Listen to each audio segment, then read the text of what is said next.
അസ്സലാമു അലൈക്കും. അപ്പോൾ നമുക്കിന്ന് നോമ്പുള്ള ഒരു ദിവസത്തെ വൈകുന്നേരം നോക്കിയാലോ. അങ്ങനെ നമ്മൾ അസറൊക്കെ നിസ്കരിച്ച് തുടങ്ങിയ ശേഷമാണ് നമ്മൾ വീഡിയോ എടുത്ത് തുടങ്ങിയിട്ടുണ്ടായിരുന്നത്.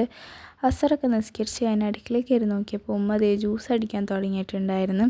അങ്ങനെ അവിടെ കുറച്ച് നേരം നിന്നതിന് ശേഷം വാപ്പയും അനിയനും ഷോപ്പിംഗ് ഒക്കെ കഴിഞ്ഞ് വന്നിട്ടുണ്ടായിരുന്നു.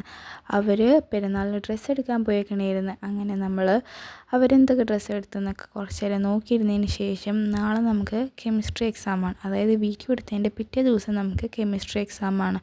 അപ്പോൾ അതിന് വേണ്ടി കുറച്ച് നേരം പഠിക്കാമെന്ന് വിചാരിച്ച് നമ്മൾ ഇത്തിരി നേരം പഠിക്കാൻ ഇരുന്നിട്ടുണ്ടായിരുന്നു. ആ സമയത്ത് അതൊക്കെ കഴിഞ്ഞ് പിന്നെ കുറച്ച് ഫ്രൂട്ട്സ് കട്ടിങ് പരിപാടികളൊക്കെ ഉണ്ടായിരുന്നു.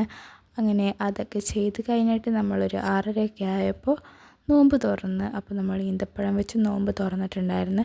ഇന്ന് നമുക്ക് സ്നാക്സായിട്ട് പോക്കറ്റ് ഷവർമയും മുട്ട ബജിയൊക്കെ ആയിരുന്നു ഉണ്ടായിരുന്നത്. അങ്ങനെ പിന്നെ നമുക്ക് ഫ്രൂട്ട്സായിട്ട് പപ്പായയും വാട്ടർമെലണൊക്കെ ഉണ്ടായിരുന്നു. അങ്ങനെ ഇതൊക്കെ വെച്ച് നമ്മൾ നോമ്പ് തുറന്നിട്ടുണ്ടായിരുന്നു. പിന്നെ നമുക്ക് ജ്യൂസായിട്ട് ഇന്ന് സ്പെഷ്യലായിട്ട് പൊട്ടുവെള്ളരിയുടെ ജ്യൂസായിരുന്നു. എപ്പോഴും ഷമാമല്ലേ എന്ന് വിചാരിച്ചൊന്ന് മാറ്റി പിടിച്ച്. അപ്പോൾ ഇത്രയുള്ള ഇന്നത്തെ വീഡിയോ ഇഷ്ടമായി ലൈക്ക് സബ്സ്ക്രൈബ് ബൈ.